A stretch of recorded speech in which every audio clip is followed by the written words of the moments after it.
pledge allegiance, if you would, please. I pledge allegiance to the flag of the United States of America and to the republic for which it stands, one nation, under God, indivisible, with liberty and justice for all. Thank you and welcome everyone. Okay, we have our agenda first. Are there any additions or changes, deletions to the agenda? If there are none, I'd make a motion to approve the agenda as written. Go ahead. Go ahead. I'll second it. It's been moved and seconded to approve the agenda as prepared. Any discussion on that motion? Hearing none, we'll proceed to vote. All in favor, say aye. Aye. Opposed, same sign. Motion carried, agenda approved. Then we have attached the minutes of the May 16th minutes. Are there any additions or corrections to those minutes as we have here? I didn't see anything. I'll make a motion to approve the minutes as presented. I'll second it. Okay, it's been moved and seconded to approve the minutes as presented. I thought they were well written as well. Any discussion on that? Let's vote then. All in favor of approving the minutes, say aye. Aye. Aye. Opposed, same sign. Motion carried. All right, well, good morning to the entourage from Mallard View. We welcome you here, and we invited you here to discuss the situation in Mallard View. So if you want to, whoever's speaking, if y'all want to come forward, whatever works. Jim, who's the spokesperson? Well, Sherry and I are going to. Sherry and Jim, okay. We just pull up chairs. We have an extra Absolutely. chair here if All you right. need one. Well, whatever. Yep. Sherry, Jim.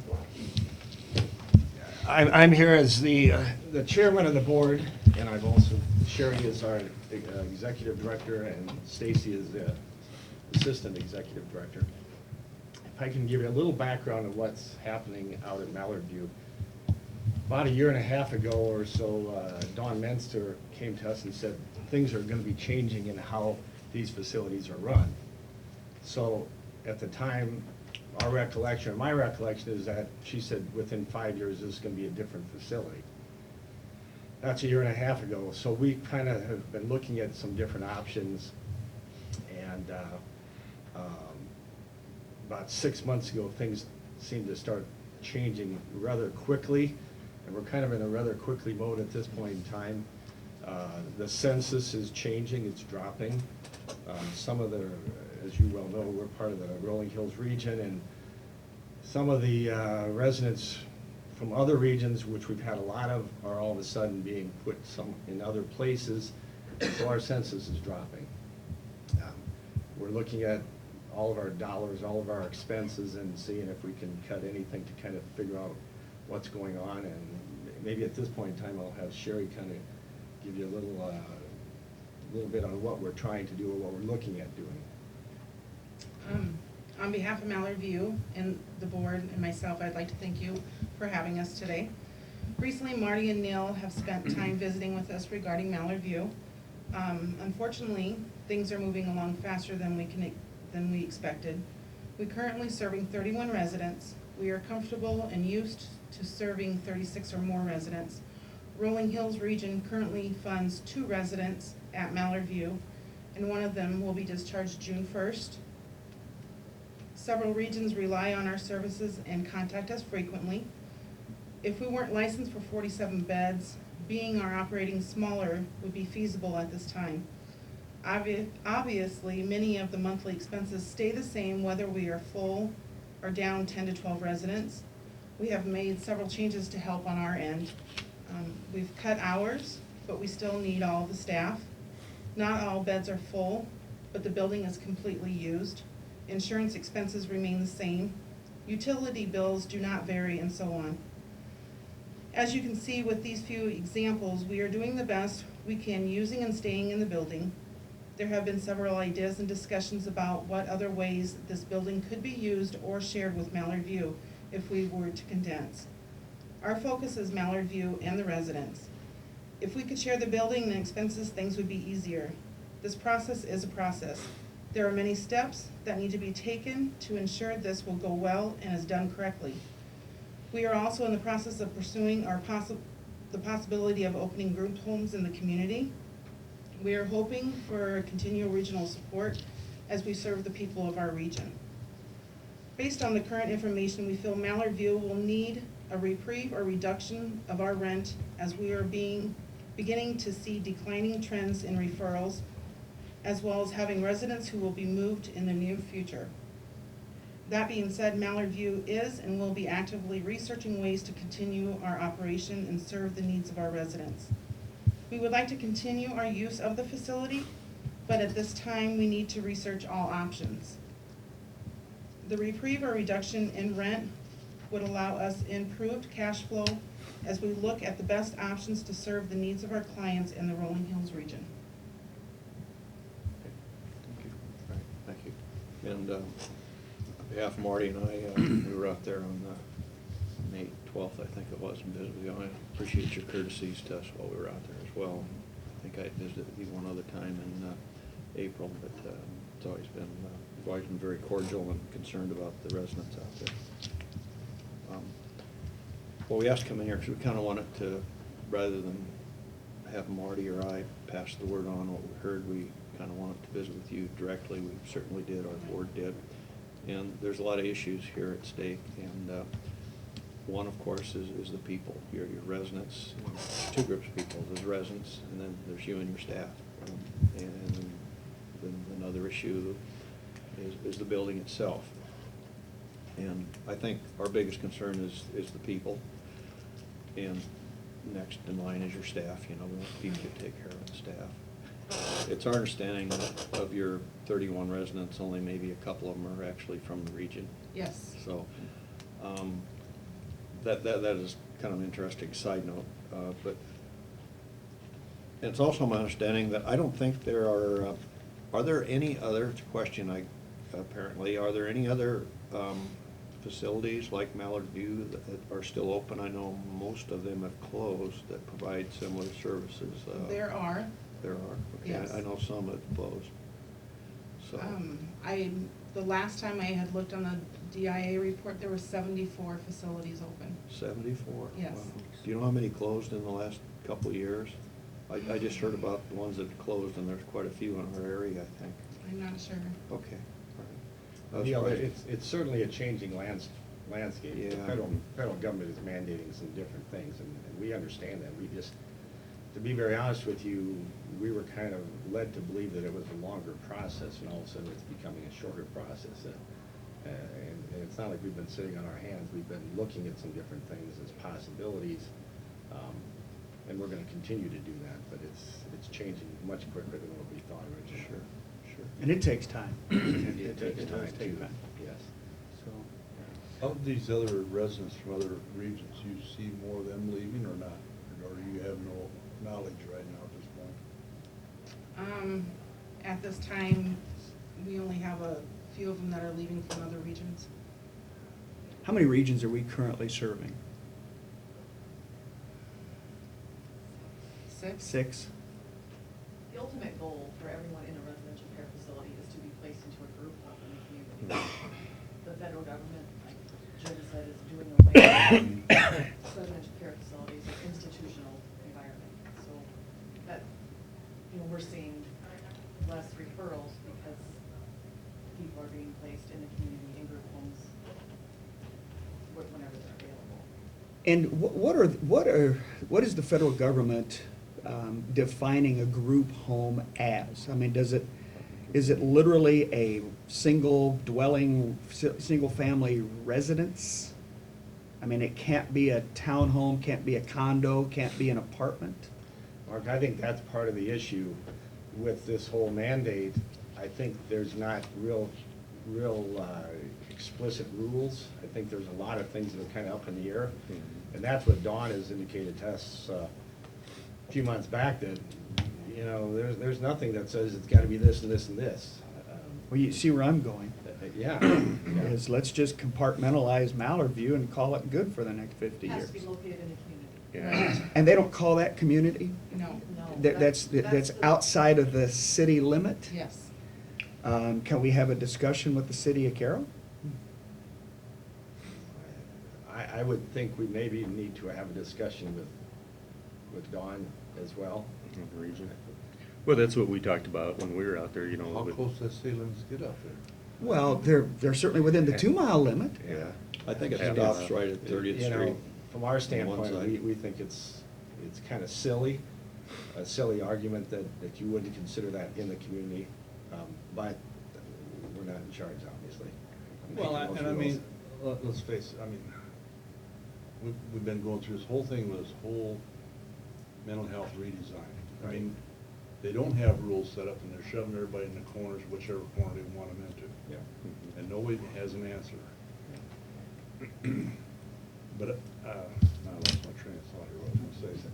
But, you know, the other thing is, we know not everybody is capable of living within that community either. Right.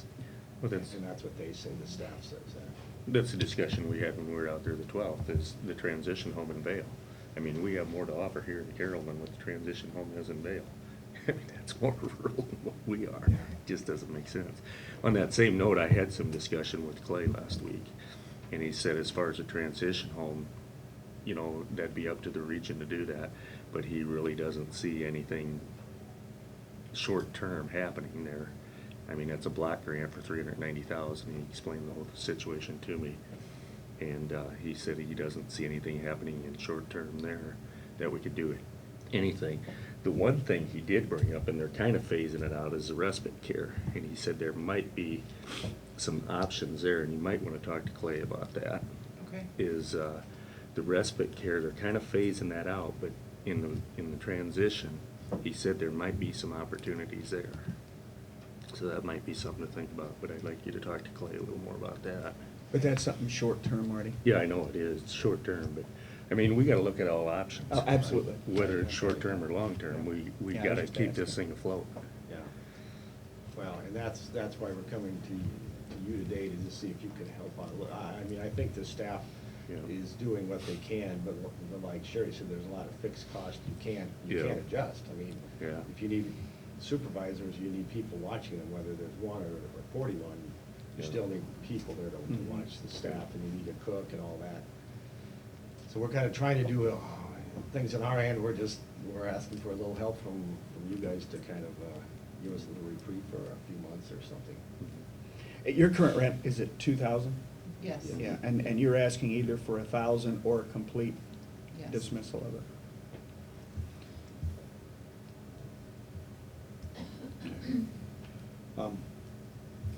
Yeah, I think the important thing is that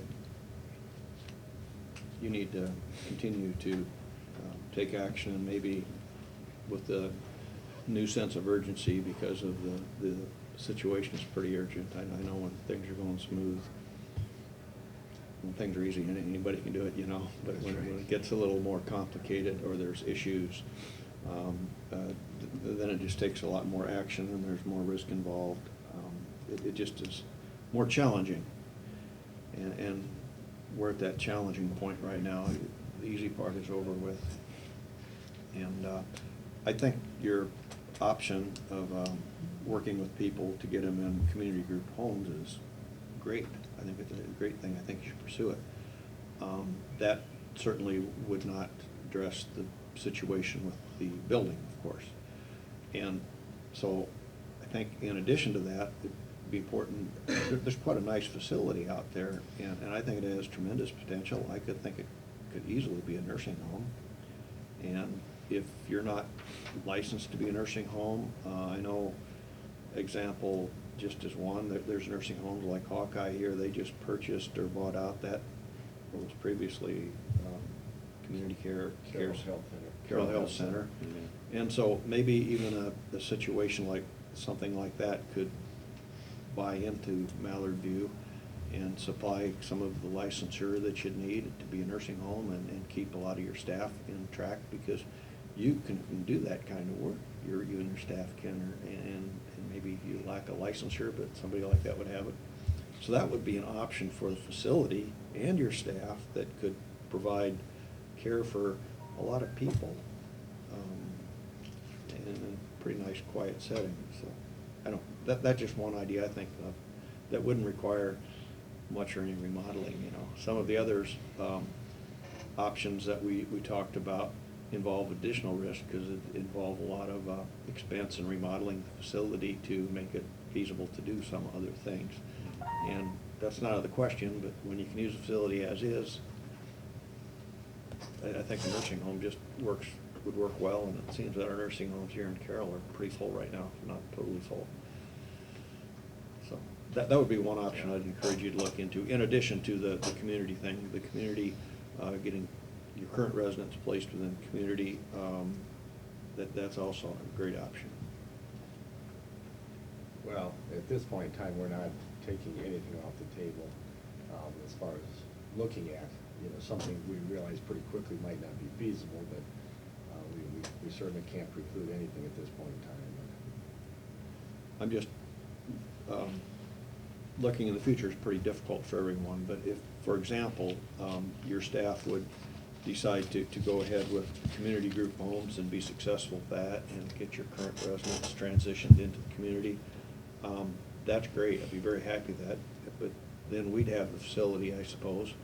That would be my next step, is to contact people who are in the nursing home management business and say, hey, we have a facility here, we have a need in our community, would you be interested? And I'm just saying this as one option, and like you say, we as well are looking at a lot of options. Yeah, that's right. But I'd welcome you to do the same thing, because it would be beneficial to the current staff. Sure. Well, that's the other thing, with, if we get involved in the community homes, I think we need to involve Region 12 in that and see if we can, there's funding available, so we could work that avenue too, if we decide to go that route also. Well, we're in the process of getting approved or whatever. Yes. To even go down that road. Like I said, this is coming way quicker than what Oh, I know. we were kind of led to believe, and so we're starting some things at this point in time. With your profession, you'd be able to answer this question better than me. What would be the availability of homes in the community to use for this group settings? Well, first of all, Neil, I don't know exactly what the parameters are. I knew what Yeah. the parameters were with New Hope Village when they were looking at homes, because it's not gonna be the easiest situation, because we have a tight supply of homes. That's not to say there couldn't be something out there, because we're obviously not gonna start with 5 or 6 or 7 homes. We're gonna start with 1 and go to 2, and, there's always something coming on the market. I mean, there's a lot of things selling, but there's some things coming on the market, every day or every other day, so. Sure. When you talk to the other organizations that do the same thing you do they explain or have any ideas what they're gonna do in the future, or? No, because they're full. They're full? They're full. But aren't That's they, why aren't we're they, getting- aren't they gonna have to get them out in the community too?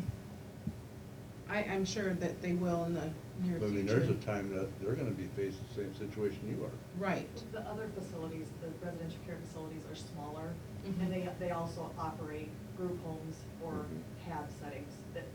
They might be a 15-bed facility. Oh, so they're doing the group homes already? Yeah, oh, yeah, they're doing a multiple things. But their number, like, they might only have 15 beds, we have 47, they're just operating smaller with group homes in the community or HAB settings, just a lot of different things, whereas we're Mallard View, that's all we do. So they've got backups and other supports. 15 beds is easy to fill, Yeah.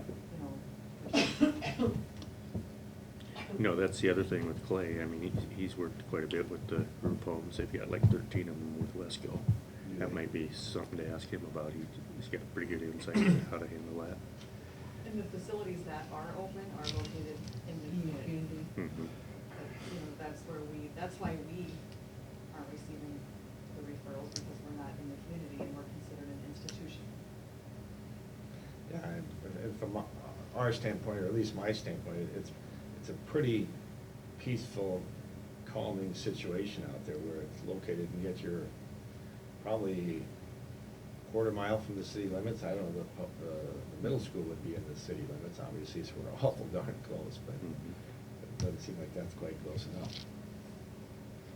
Well, that's the comment I've made in the past too. There's some of those clients that aren't gonna adapt to a community home. There's some of them that need their seclusion there, and it's a tough game to play.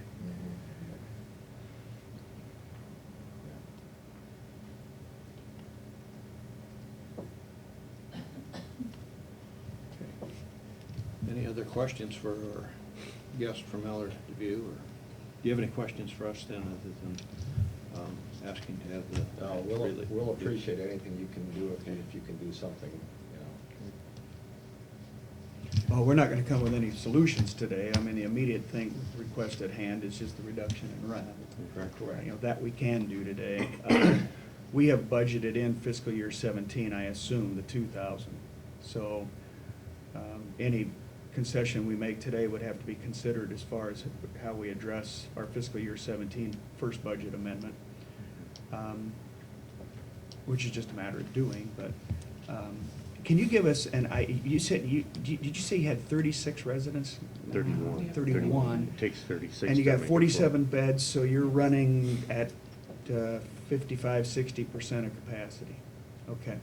Can you give us an idea what that has done to your revenue, perhaps over the last, say, year and a half to 2 years?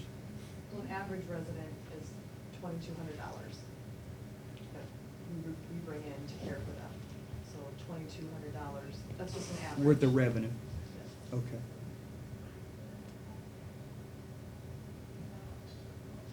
In one of the comments you made, Sherry, that it takes about 20 or 36 to make it pay out, to Yes. make it a wash. Yes. Okay. And you expect certainly further departures, you know, so. We have 3 leaving before June 1st. 3, so you're gonna be down to 28. Mhm. It's cardio math for you, Jim. Yeah, there you go.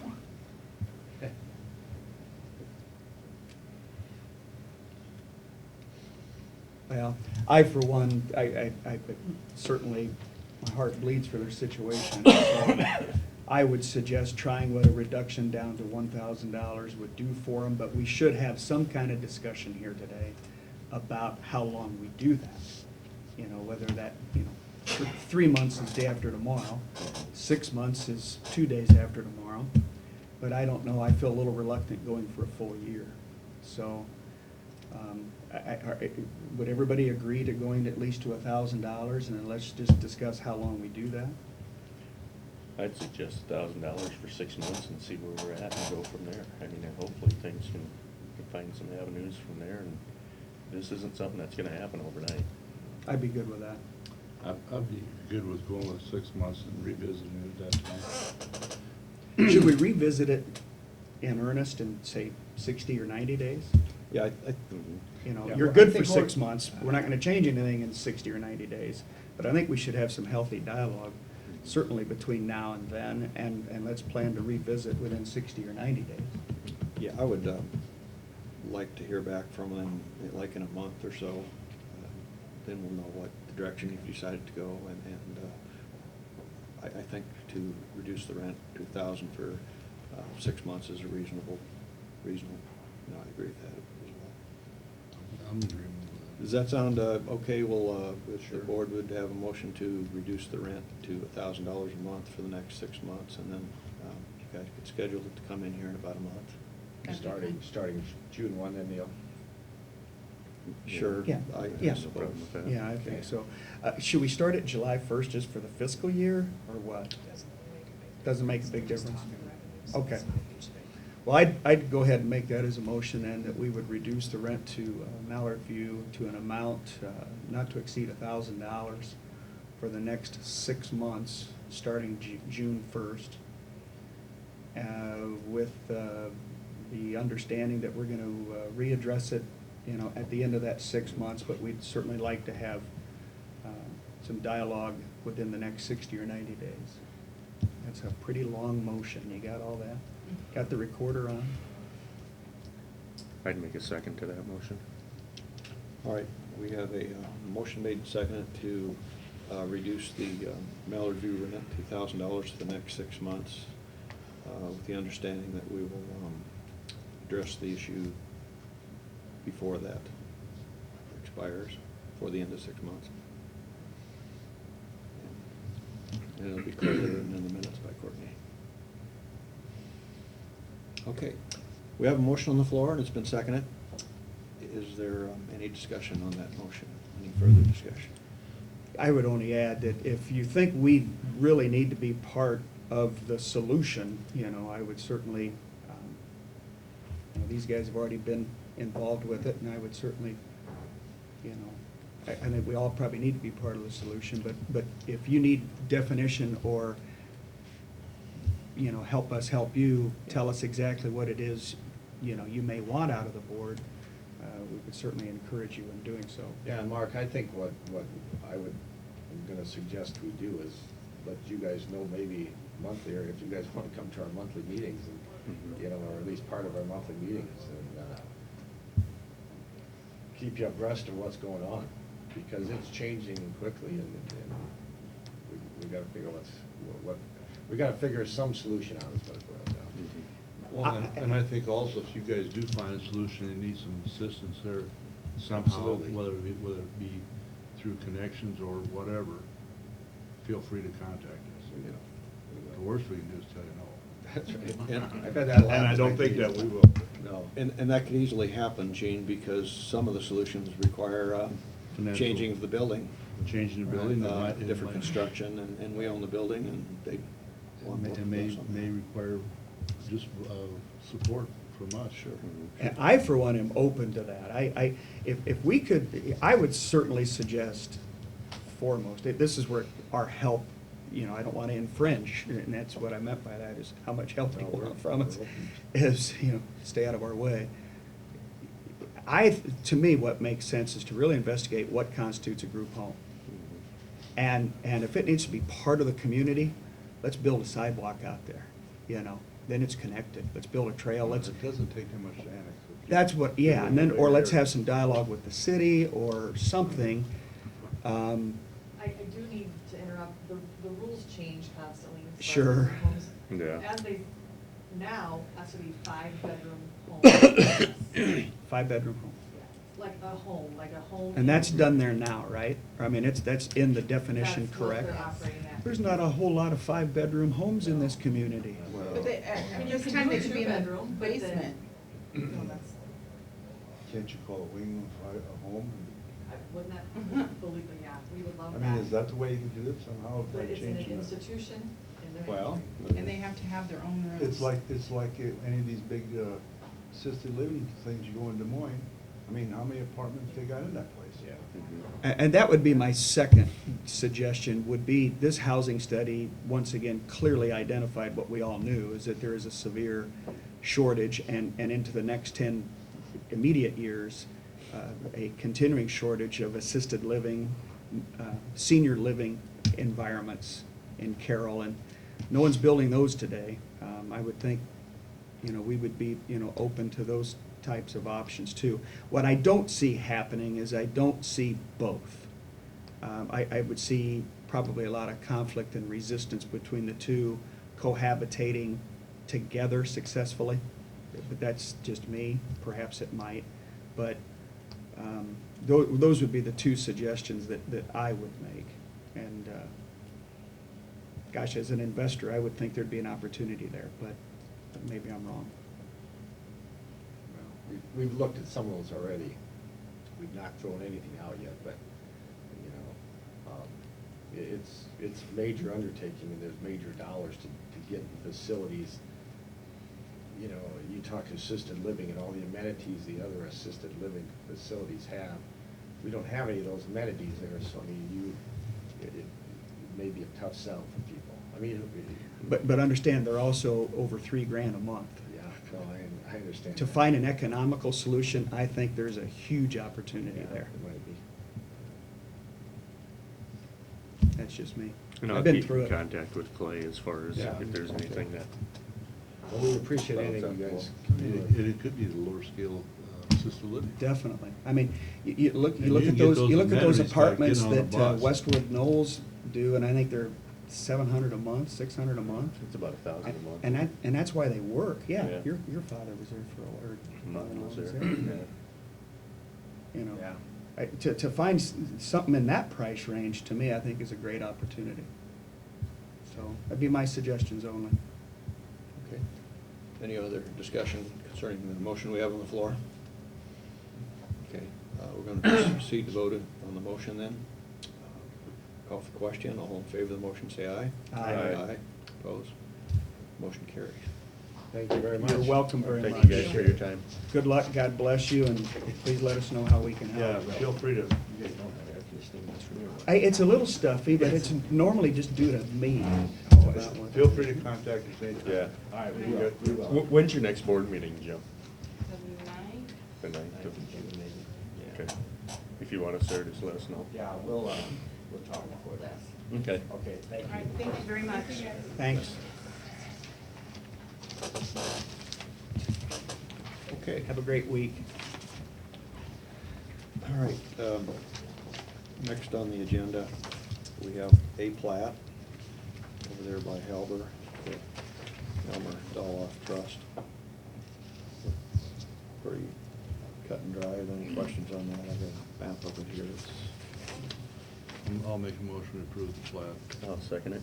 Okay, it's been moved and seconded to approve the plat. Any further discussion on that? All in favor of the motion, say aye. Aye. Aye, both same sign. Motion carried. Okay, it's payables day. Oh, payables day. I should have had one here to pass around. Check that out. Got a couple here. A little bit of mileage, I guess.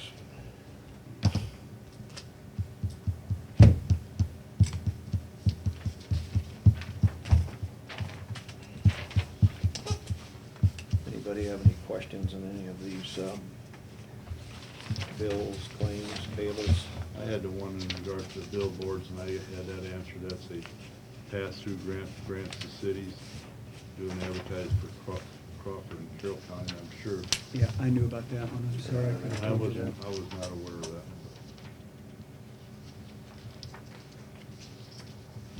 Yeah, I had a question on the county attorney's case management fee was $7,200, and that's just what it is. It's the Iowa County Attorney's Case Management Project. There's an annual flat fee and user fee and maintenance fee, shared user fee, et cetera, et cetera. Three Really adds here up. that came in this morning. Okay. We still haven't gotten a broker getting in last minute. Well, the one, he was out. The other two just came in late.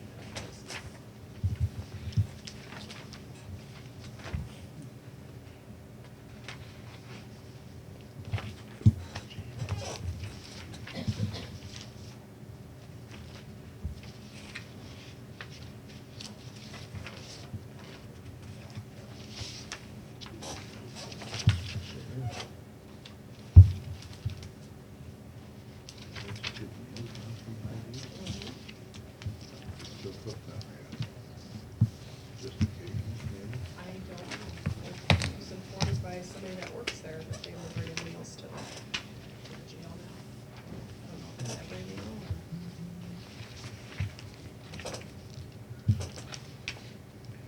It's like they're getting the hydraulics or equipment for our trucks there and everything. Yeah.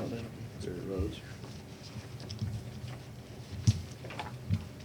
Any other questions or concerns? Anything you want to point out to us, Courtney? I didn't see anything. Okay. If there's no other questions or objections, I'd make a motion to approve today's payables. I'll second it. Okay, it's been moved and seconded to approve the payables as presented. Any discussion on that motion? All in favor, say aye. Aye. Aye, pose same sign. Motion carried. Okay, manure management updates, we have one. It's for Quant Farm, Section 27, Pleasant Valley Township. It's their 5-year manure management plan. They've got updated soils and P indexes. Okay, let's start on committee reports. Gene, you want to start us today? Caught me off guard here. Sorry. Get my calendar so I don't miss something. Tuesday I had CADC board meeting at noon, and they went through the DC&D conference, which is a data conference that Shannon went to, and they will be working with a site consultant in regard to that for HP. Talked a little bit about the Access Washington. They've got a group of people going. Business retention visits are, I think, about 60% done. They want to have the rest of them done by this week, and then they'll start second rounds after that. She also handed out the county and regional labor shed surveys that I've got here, and then probably the most discussion was held that we brought the rest of the board up in regard to the housing assessment survey and how that turned out.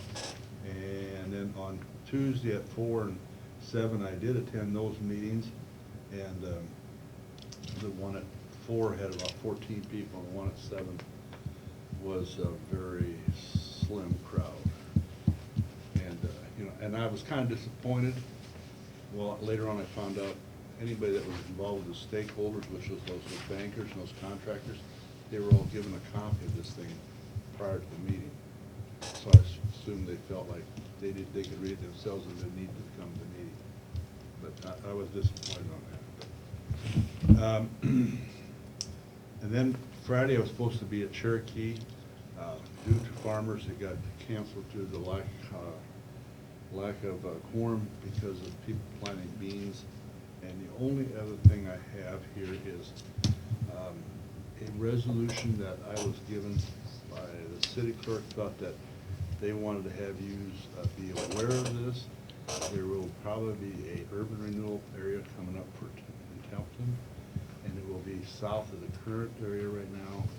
And it will be a 10-acre plot, which you do not have legal descriptions, but it will be probably for a major convenience and truck stop station. Oh, okay. I heard that a while back. All right, well, that's interesting. Probably a couple $1 million project or better. Sure, sure, okay. What do you have on the schedule this week then, Gene? This week I have, right now I've just got Thursday's roundtable discussion, because I would have normal this week I would have my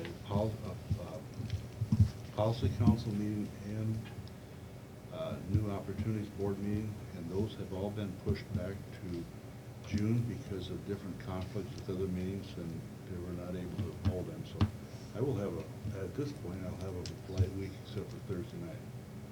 I have a question. This housing study part of that was done because of our labor done for some of the major employers, and now you said you just got the labor shed survey. Is there any correlation between that and the You housing know, thing? and I really haven't had a chance this last Okay. week to look at that. Yeah. And actually, this one is more of a region. They Okay. have one down there that does each community. That's what I want to look at. Right. And I haven't gotten that yet. Very good, okay. And I will say then also on last Thursday, because we had TADC meeting in Templeton, Shannon had me do a presentation there on the housing study survey. So. Okay, all right. Thank you, Gene. Marty? On Monday, I went around with Dave, looked at several things on secondary roads. We had a couple ditch cleanouts in the Willie area that we looked at, also with the one in Litterdale on 180th that he gave Dave. We looked at that one. There's water sitting in the ditch there, and basically it's just in the high water table. And we also looked at a culvert project just south of, or east of Willie. A guy wants to add onto a driveway just to make access for getting semis in. He wants to add on a culvert and add on about 8 feet on, it's a double culvert actually. And then we also looked at the slough on N38 just north of Willie, about 1.5 miles. And if you look at it, the bank, because of the wet weather, has been sloughing. Dave and I looked at that, and we're gonna probably wait till maybe in August sometime. He talked like they'd probably dig that out and put some rock in there for a French drain. It's just some moisture, there's a seep there, and it just keeps sloughing down. So we looked at that, and he said it's gotta dry up before we can do anything with it anyway. Where's this at on? It's on the west side of the road, just south of where Louis Hansman lives there, south Okay. of Spring Creek there. That side hill. It's been doing that all, you know, it even started last fall and last winter. You never really froze that deep, and it just sloughed. And they were pushing the snow out of their payloader last winter, and it just kept sloughing, and it's just from the wet weather. Okay, I know that is it. So, and then on Wednesday, had the housing study meeting, Wednesday evening, went to that. And then on Thursday was Region 12. had a board meeting there, executive board. Basically just went over the executive director's report. Rick reported on some of the contracts that he's working on. He's working with the city of Bayard for a municipal code, the city of Scranton for personnel policy, city of Exira for USDA environmental review, city of Manning for sidewalk assessment, city of Casey for zoning ordinance and mapping, and then the city of Breda for zoning ordinance, city of Auburn for GIS zoning map, and then Charter Oak for a CDBG housing application. I talked a little bit about the health insurance. They're invited to participate with Holmes Murphy, and they did a presentation on captives and health insurance. And basically what captives and health insurance is basically forming a LLC, and they're going back to the self-insuring, and they're promoting that. So that's still kind of in investigation where we want to go with the health insurance. The Region 12 Housing Corporation, they've been notified that they lost their nonprofit status because they haven't filled out a 990 for the last 3 years. And Rick says it's not really a problem. We really haven't done anything there that we had to fill out the 990. And basically they filled it out 18 months ago, and supposedly something got lost in the shuffle. So they're working with that. And then Tom gave us an update on the transit report. They were receiving this week on Friday. We're receiving 2 MV1s from Dairy Brothers. They've got a pretty good deal on those. And then they also talked about the school bus purchase. They had a little tough luck. They purchased the school bus for $250 for Spencer, the COG in that region. And they had some issues there. They went out the first day. They were transporting the clients from Denison down to Quality Foods in Harlan. And they make 3 runs a day. The first day they got up there, the brake cable froze up. Second day, the radiator hose blew. The third day, the engine blew. So they ended up working with the COG out of Marshalltown and bought a different bus for $9,700. And they're doing that run 3 times a day. They've got about 50-some people that use that shuttle for the 3 times that day. So they figured rather than run 2 units, just get one old school bus and run it back and forth. And the company's happy the way it's working out. So he talked a little bit about the medical modernization with transportation. That began on the 1st of April, and there's kind of working the bugs out in that at this point. Then Rick gave the local assistance report for Chris. He wasn't there. He was off for today. They're working for a Manning Rise Award. The city of Manning was awarded $259,918 from IODOT for the Rise Fund, and that's to pave a portion of Commercial Street in Manning for the industrial park north of 141, just on the west edge of Manning. They talked about the statewide EMS audits. That's basically working with the solid waste agencies and doing the audits with the DNR. So they're working with that. And then Guthrie County Zoning Administration, the County Board of Supervisors has hired Region 12 to do the zoning administration, kind of put a plan together there. Talked a little bit about the new intern, Peyton Janning. She's a ISU student in business management. She started at the Region 12 as a summer intern. And that was pretty much it there. And then after that meeting, we had a workforce development and board meeting, and chief elected official. We held those 2 meetings in conjunction with each other. The first thing we did was the election of officers, and the chief elected officials. Guy Richardson remained president, I'm vice president, and Jerry Carher is secretary. And the workforce development board, Karen Kasperbauer, she was elected president. Pam Beardmore was elected vice president. Thanks for telling me that. Something she omitted. So, and then we elected Eric Skoog and Karen Kasperbauer to the executive committee. And Pretty much, the Region 12 was considered for the appointment of the Workforce Investment Opportunity Act fiscal agent, and they've been doing that in the past, so they just had to ratify that. And then just had reports from the partners with Job Corps and some of those other agencies that are part of the workforce development. And then, that was pretty much my week there. For this week, I have the city roundtable on Thursday night, and that's all I have. Radio. So, Okay, all right. Thanks, Marty. I'll go next here. Tuesday, attended the housing assessment meeting, and I went to the first meeting, and I'd heard it before when they came out with it, or quite a bit of it. And I thought the interesting part was one of the newspaper reporters says, hey, ask the person in charge, if you had $2 million to invest, where would you put it? And there just wasn't a flashback answer. And I think eventually she said, I'd be building new homes, because that's where the most money is if it was strictly on an investment thing, and that's probably where you could make the most money and everything. We talked also a lot about some potential in marketing of lots. It seems there's a lot shortage, or perceived lot shortage, and there's some people like Rita says, hey, we got plenty of lots, come up there, and we got them all price ranges. So maybe there just needs to be some type of communication, or some place where people can go to find lots in Carroll County to build on, where you can see where all the lots are in Carroll, Glidden, and Glidden's got quite a few, Templeton, wherever. So that was one thing that came out of it as well. They need to do a little work there. But, I don't know, I guess the nice thing about this is we're told over and over again that the housing stock in Carroll County is very nice housing. That she sees a lot of community pride in a lot of communities here that you just don't see in a lot of other places in Iowa or Nebraska.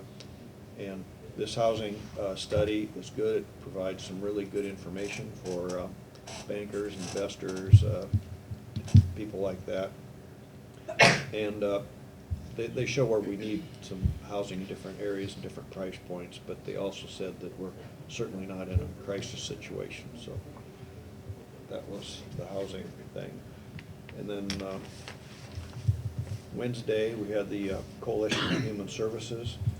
And the whole idea of the coalition, that's people that meet together that do a lot of different services for people services, I would say. And the discussion got brought up about the free breakfast and lunches that are going to be offered at Adams Elementary and Kemper this summer, and a lot of people there didn't know about it. So it kind of showed some of the utility value. A lot of the people go, oh, I have a family who could probably really use that. So that communication that happened at that meeting was of great value to some of them. Julie Town gave the program that day. Every day somebody gets a very program, and it's really refreshing to have Julie Town as a county public health nurse, because she has a lot of excitement and a lot of involvement, and I appreciated seeing that. She shared the whole variety of things that the county health nurse does. Then after that, I also had a local planning meeting. We went over our third quarter reports. If anybody knows somebody, preferably a male, who would like to be a mentor to like a grade school kid, there are 3 spots available there, and I could get you set up with the right people, or if you know of anyone who might be interested in. We went over a lot of our annual reports, and I think I've mentioned this before, but in June they're going to reprint our resource directory. So if there's any services group that should be in there or is not in there correctly, let me know, or get a hold of Molly Scott. She's the person who's going to be updating it. Then I also, as I said, I responded to the letter from the United States Department of the Interior on the wind turbine situation. This week on Wednesday, I have Rolling Hills, and on Thursday, of course, we have our county city roundtable. That's what's coming up. You have a lot of committee reports or not? Not really. Why don't you go ahead then? Whatever you want to do. Go ahead and do it. On Monday, had a Child Care Center Board meeting, and they reported on open positions. Things have improved there a little bit, as they have just 1 full-time position and a couple of spots for closers as well. and there's a couple of vacancies. They reported in the 4s and 5s, and then 4 spots in the school age room, but those always seem to fill up over summer. Reported on the water, the main level water damage, and those repairs are almost complete. There's a adjustment with staff, with the assistant director being out on maternity leave. Reported on the United Way funding request. Many of you know that have any association with funding with United Way is they're seeking more sweat investment, and so they talked about ways they could do that. Very sad to report that Bob Muehlbauer will be leaving as the board president. Bob has been the board president since I have belonged to it. He will be replaced by Lori Pedig. Those of you who know Lori, she's got equally as sound of skills as Bob does, but Bob has been a very valued leader and certainly invested a lot of himself, and fine young man, and he will be missed. And then they are needing 2 more positions before to discuss at the June meeting. And then, of course, they're aware of, my termination at the end of the year, but the replacement here would be, ready to step into that as well. So, and then the next meeting will be on June 20th. Financials were stable, not great, but stable. Tuesday, I attended both RDG meetings in hopes that, it would hear something very telling, but I too was just really disappointed in the attendance of it. I probably more so, not so much the stakeholders, but this was supposed to be about employment, and I didn't see a major single employer there. That was my biggest disappointment. I was really, really surprised We at were that. doing this for them, and they Yep. wouldn't even let us go in there and do the surveys either. Yeah, and then they Because of didn't policies. show up for it, so, I don't know. They'll get a copy of it and they'll read it and things like that, but I mean, if their opportunity to ask the professional, I'm sure it doesn't end, but at the same time, I was just really disappointed in that. And I've got so many observations on this RDG study that I would monopolize the rest of the morning, and I'll share it for another time, but there's a lot of worthwhile information in there, but there's also an awful lot of information that we already knew. And again, not a crisis, and every community has affordable housing. That was the one thing that was quite clear in that. Maybe not enough, that's the great debate, but every single community, with City of Carroll actually having the highest ratio. But anyways, I'll save it for another day, or maybe a county corner. Now, I will say this, I hate to interrupt you, but there was several employers at the CAC meeting that would take notes. but- Sure. And then on Wednesday, Neil mentioned we were both at the coalition meeting in Julie Town. I have to tell you, I threw a shout out at her because she has by far been the most impressive public health nurse Carroll County has had in my short tenure. I don't know about you guys that have been around a lot longer, but that gal's a hustler. She just gets out there and she's seen, and she's making a very significant positive impact in that service throughout the county. So this week, I will have an insurance meeting. Insurance committee is going to meet tomorrow. I'll pass around an agenda here before we leave or as we close, and see if you guys have anything else that you would like to have addressed on it. And then Thursday is the round table, and I plan to be in attendance there. So that was my week. Okay, very good. All right. Guess Dave, we'll move to you. We've got a phone call at 10 o'clock, so guess we'll see whatever you can get done before the phone rings. Maybe I can get a little lucky and get it all done. We'll see. Always hope. Got 2 drains. Drain 77, home by New Hope Village. Cletus Brinks was in. There's a hole in his field, section 18 grant. West of New Hope Village? Yeah. Yeah, no, what's that? You saw it? And next one was reported by Bob Sporer in section 33, Richland, drain 90. It said drain with a 44-inch tile in it. But it's not the 44-inch tile, it's bad. I'm not sure what the diameter of the one is, it's bad. See it on there. That's in section 33 of Richland, drain 90. Hole in the tile. Always such a common thing. That's the one where the outlet's down on the open creek down there? Yes. Jim Thorne's? Yeah. Yeah. It's on the upper end of that. On the upper end. Is this on his or over in somebody else's? It's on his, I On think. his, he owns Oh, it it. must be just right on the end. Right on the line there, yeah. Let's see, according to the way you got it, it looks like it's in the other property. It does, doesn't it? I went down and looked at drain 89. Looked at the manholes and the intake on that. There's a hole about the size of this table, depressed about that much. That's the quicksand drain down by Coon Rapids. Talked to the landowner that reported it. There doesn't appear to be much intrusion of quicksand in either of the manholes that they placed in there in, I think, 1984, those were put in. And we're just gonna wait. Hopefully we'll have a dry summer, maybe try and dig it up if we get a dry summer. If not, we may try and dig it up and not get too rambunctious. The last two times we went in down there, we hired Van Howen and Keller to come with their pumps and their well points, and they well pointed it and de-watered it so you could dig it. And we could dig just like anywhere once it was de-watered, but the first job cost $20,000 to do, and the second one was $10,000 to do. Fix just a few feet of tile.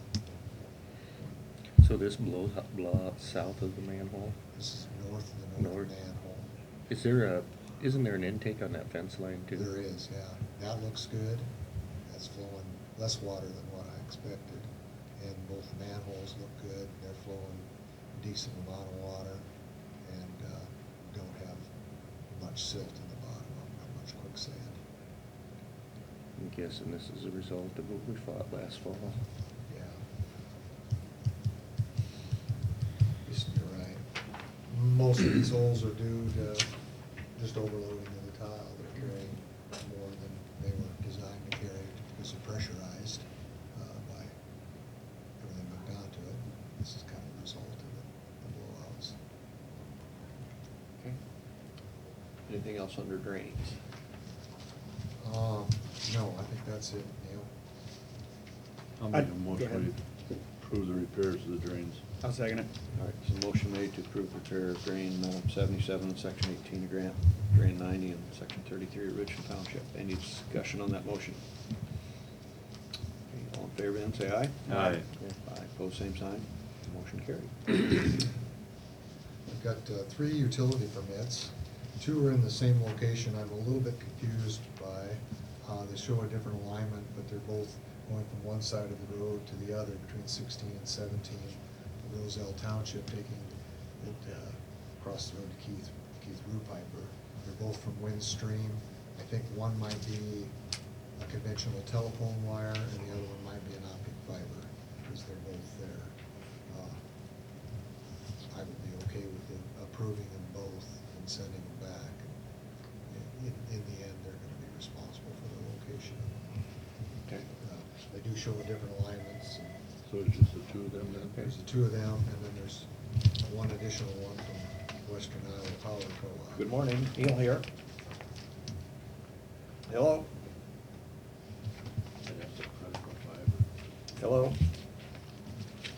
I don't even get a dial sound. Hello?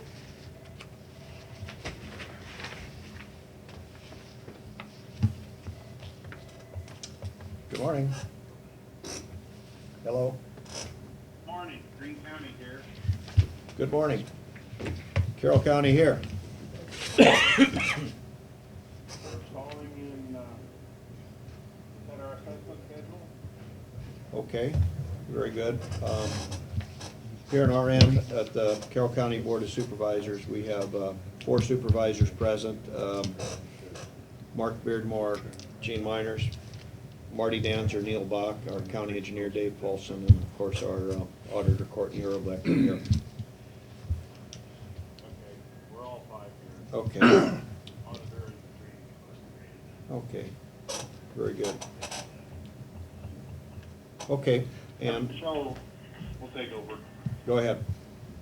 So I sent an email to Courtney last week that said that right now, we are about $14,000 in the hole. All of that expense has been from engineering costs so far.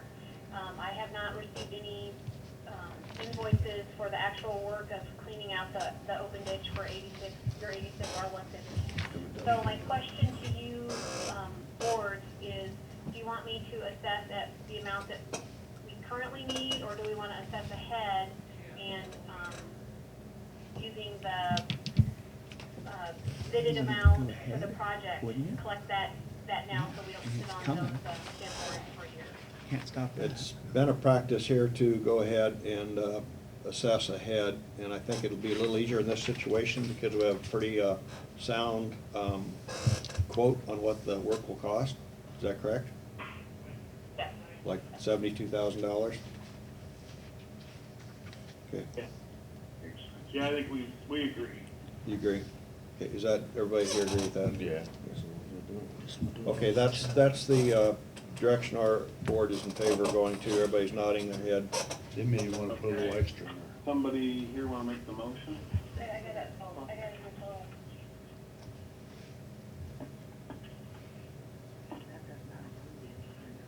Right, because the bidded Okay. amount was 52,000. The original assessment was 52,828. Michelle's adding everything up. Do you want us to call you back in an hour or so? No, give her a calculator instead. Got one. Okay. Guy, I think you got a calculator. So that would set our assessment schedule, our assessment rate at 136.5%.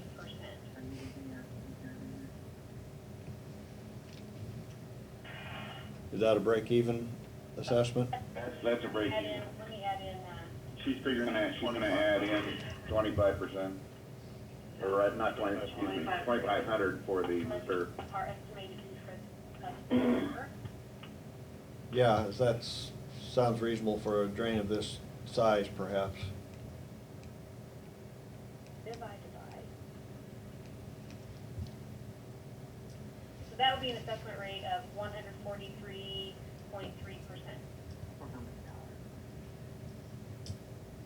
Collecting a total of $75,695. Okay.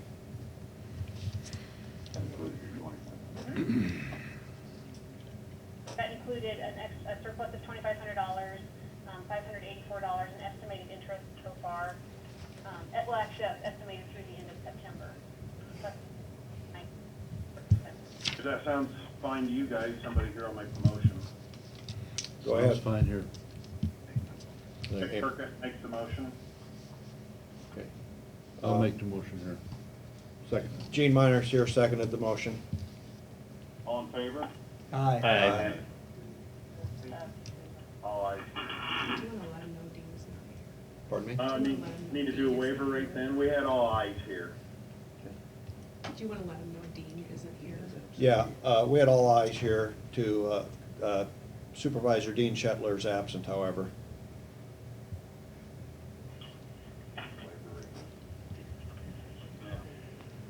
Our waiver rate's usually 6%. Is that you guys also? Yes. Yes. 6% is agreeable. Okay. Motion to set the waiver rate at 6%. Tom Counter made the motion. I'll second it on this end. Marty Danzer seconded for Carroll side. All in favor? Aye. Aye. All ayes here.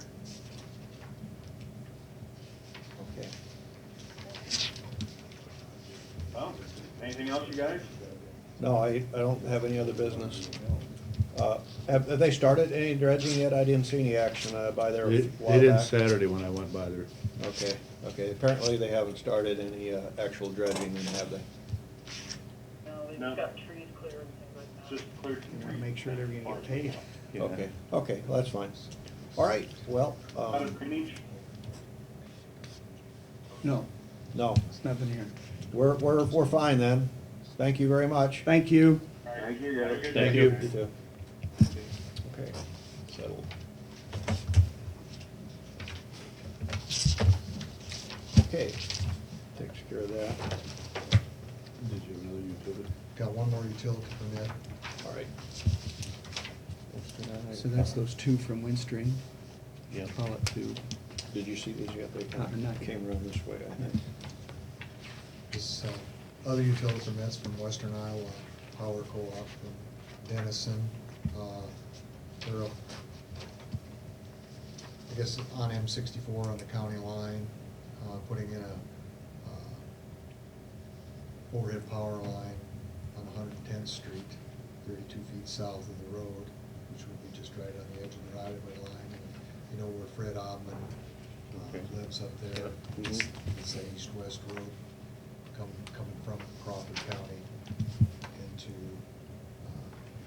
Carroll County along 110th Street. Oh, and then it comes up that, Looks like it goes up that lane. yeah, it goes up that hog There's a- unit. They're running the wire up that hog unit probably. They got hog units out there and the dairy unit on the north side. Yeah. Okay. Yeah, I'm familiar with this one. If there aren't any other questions, I make a motion to approve the 3 utility permits. I'll second that motion. We have a motion made and seconded to approve the utility permits. Any other discussion on the utility permits or that motion? Okay, I'll call for the question. All in favor, say aye. Aye. Pose same sign. Motion carried. Gravel discussion, Dave. I was talking to Monica Becker the other day about the possibility of doing some contract gravel out of the Sparks pit. It's been, what was it, 2011 was the last time we'd done contract gravel. Prior to that, I think we've done it about every 5 or 6 years. There's only about 40,000 tons of gravel down there, which we need to probably use up before they process again, because it's setting on where they're gonna process next. And Ogden County's also got their pile right next to ours. I'm hoping that they use theirs up so we can process again, because it would take us a little short down there. But it's nice to do contract gravel every now and then, just to kind of supplement what we don't get done. It looks like 40,000 would be the limit that we could do down there. What it's gonna cost, she was gonna give me a ton-mile rate and a rate for the loader to load it. John Burnholz is our pit man, and he directs the trucks. And we get a list of gravel from where we go with the maintainer man. We probably put the gravel in Eden, Newton, Richland, Pleasant Valley, Roselle, and Newton. Those would be the primary recipients of this gravel anyway. And then we go to different places with other sources. I may come to you later on to, if we can do something with metallic gravel, which they don't have produced yet. Talk to them. I think it's coming in June, and we want to talk about maybe doing some of that. That'll kind of free us up to do a little more ditch cleaning or shouldering work if that works, and plus get a little more gravel out there. We seem to,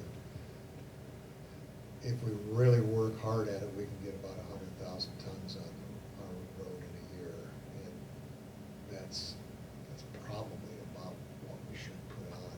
And if we don't work very hard at it, we get between 50 and 100,000 tons on the road, and it seems a good rule of thumb is maybe 6,000 tons, 5,000 tons a township is kind of a good rule of thumb of what seems to get kicked off the road and some go up in dust in a year's time.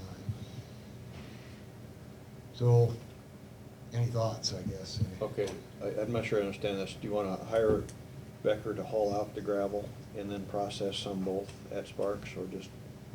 At this point, we just hire, I don't have a price for processing at Sparks yet. Okay. All right, so So right now, we're we just would- talking about getting it hauled out. Just What's getting it in that hauled out, 40,000 ton pile there? consumed. And then we would stockpile it? Or just You're gonna deliver haul it out? straight? Yeah. We'd haul it directly to the road. To the road. From the existing. And then at our guys Sparks. spread it, okay. And then, No, our guys would spread it with the graders. yeah. Right, Yeah, right. they don't. We've used contract trucks. Right. And would our trucks be running with the contract trucks too, or not? they could. A few of them, yeah, we've done that on occasions, run ours with them.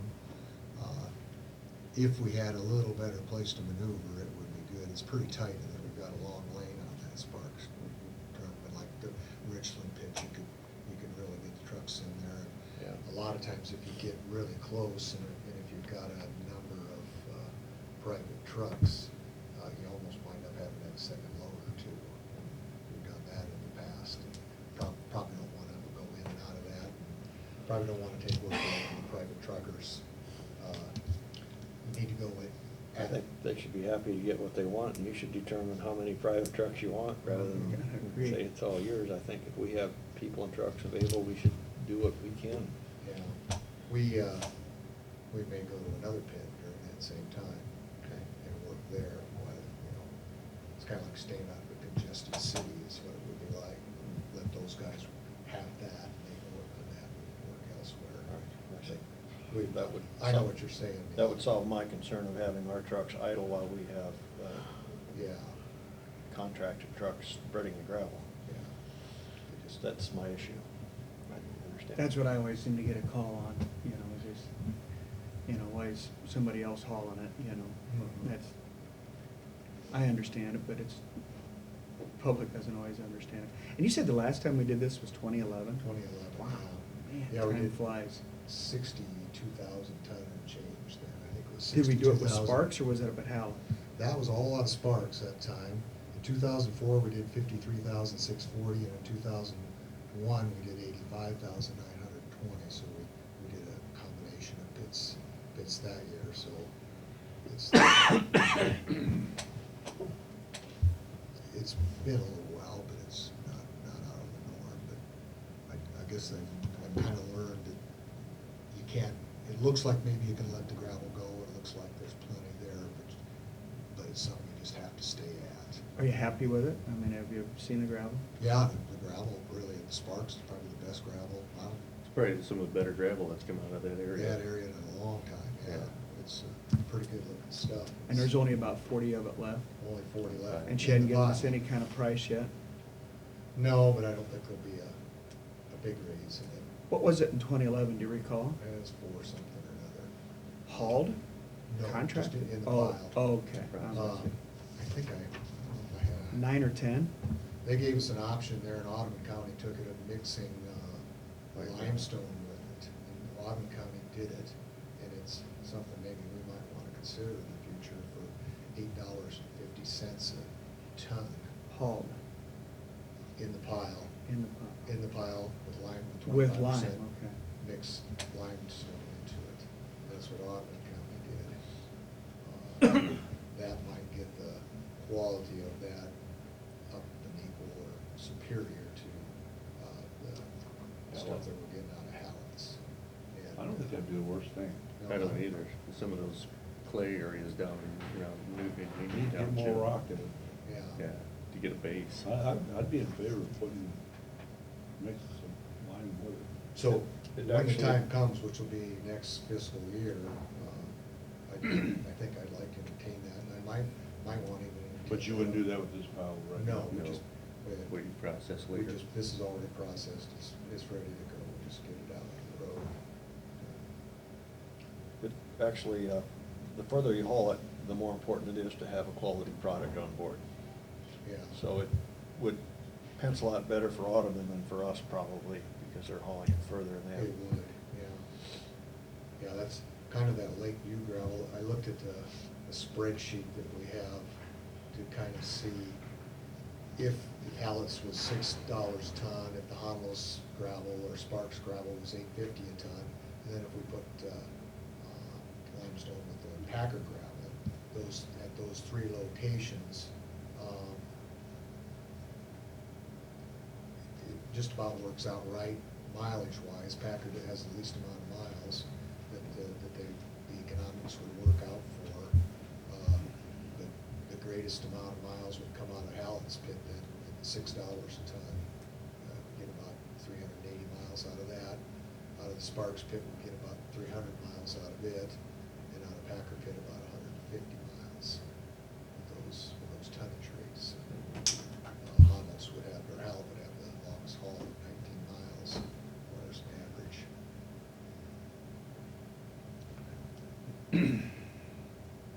Okay. At any rate, that's what I'm after. If I'll get some numbers from Monica, if it's okay, see how bad, I'm thinking it's gonna be in the $100,000 range, the haul and the loading for 40,000 tons with maybe 12 or 13 mile haul distance. But in the end, it'll be the tons and the haul rate, the unit haul rate that prevail, and the units on the loader. One thing is you and I have talked about, we kind of got behind the last few years when it was dry, you didn't put as much gravel out there. No. And some of our roads are starting to show that we haven't gotten to keeping up with it. You can see. So I don't think this is a bad idea. I mean, because you guys are gonna be busy regardless. Regardless, yeah. We can find plenty to do. We kind of shift operations. We might not be running a dump truck, we might be running a blade or a backhoe or a shovel. But we can find plenty to do with the guys. This is basically just getting more work done, and it's pretty easy to contract out gravel hauling because there's plenty of people with trucks. And Becker does it well, the Stratford does it well because they can bring experienced truckers together, charge the rate, furnish a big loader. It's got a scale, built-in electronic scale in the boom of the loader, so the trucks aren't going out on weight or overweight. And you can check a few of those to make sure that you're getting it. And in the end, we just usually say that each load we're shooting for like 24 tons. They weigh those with the loader? Yeah, they Wow. got Scale a bucket. So big, does Ike do this type of work too? not to this extent. Oh, we don't? Okay. Yeah, we have used Arcadia limestone, 5 or 6 trucks, and that might be a possibility with that Hallett gravel, because we don't have hardly any gravel down at Templeton. That piles, and our Carroll pile's been nearly consumed with the wet weather. We probably have generally 15,000 tons in that, and I'd like to fill both of those locations up with that Hallett gravel to have it on hand.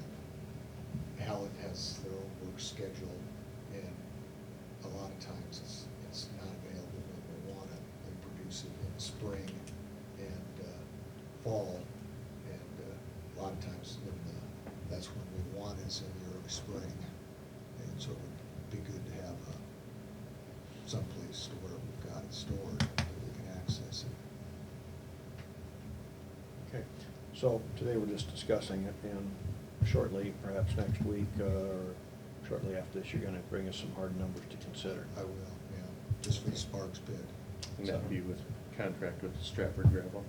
Yes, yeah, they'll line the trucks up, all that, and be responsible for loading them, and we'll provide I'm sure the logistics or whatever, we'll tell them. John, you provide John. And John will keep track of the ton miles, so it's 11-mile haul, we'll write that down on a sheet. So it's 11 miles times 18 cents, say if they charge that, that's the haul per ton, and then the loader fee, so it gets to be just a spreadsheet thing in the end. It's pretty easy to keep track of. Okay.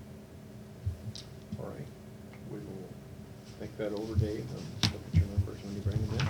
Okay. Everybody on board with that then? Yes. Yep. Mhm. Okay. Anything else, Dave? Our all-risk insurance, I usually update that every year, and I've updated it.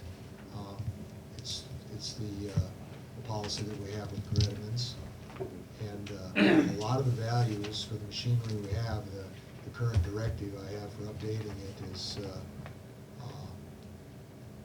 anything less than 100,000 in value gets dropped off. And there's a $25,000 deductible.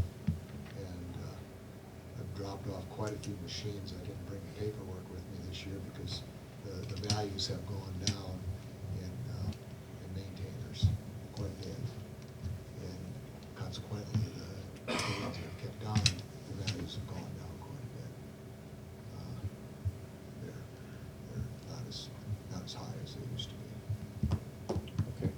So, We talked about this during our January 7th meeting, as far as going over our different rates. We need to know what to have for insurance deductibles for vehicle by the end of the year, and I think we decided to do that in early or mid-October to get it in before the elections and before the end of the year. Like, so I got in my reminder notes, October 16th, that we should review all our insurance deductibles for vehicles and what we're insuring and what we aren't, because the change date is, we have to have it done by the end of the year, and it's gonna be a busy election time for the auditor's office, so.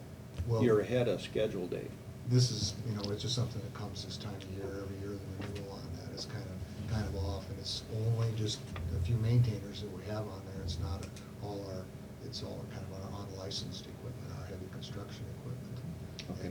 And the criteria that you have established, or predecessors have established, was $100,000 to insure anything that had a value over $100,000, and it would have a $25,000 deductible. And there's gonna be a big difference in premium this year. It's gonna drop a lot because a lot fell off the list, just due to their values. So, I guess I want to make sure that you knew what I was doing, because if we would, we haven't had one burn up or anything in the last 30 years, if we would have. So. Just do it outside of the shop this time, would you please? I think those last couple of maintainers, what we get like $55,000, $60,000 for them, I think. Yeah. So those would have been off. They've been off for prior quite a to while, this, yeah. right. We've got some of the newer ones, though, that have been on, and they all kind of hung in there for quite a while when the values were high, but all of a sudden, I looked at last year's auction values. Machinery Traders has got a wonderful site where we can do that in, Yep. and summarize it, and, get some good numbers rather than just doing a guess. Yeah, that became evident this time, when we did Yeah. no one really wanted it. So our premium could go from, maybe $15,000 range to half that. There's fewer contractors out there is what's going on. Yeah. I mean, kind of the nature of the beast. Is there a weed man up and ready to run? Tony? He's out there as we speak. Really? I was gonna say, the Canadian thistles are showing up in a lot of places you've never seen them before. No, I think he's been out for a couple of weeks now. Good. Haven't had it, yeah, he just took to the job real well. Good. That's all I have. That was really off the subject. That's all right. Sign these two. I think I got it now.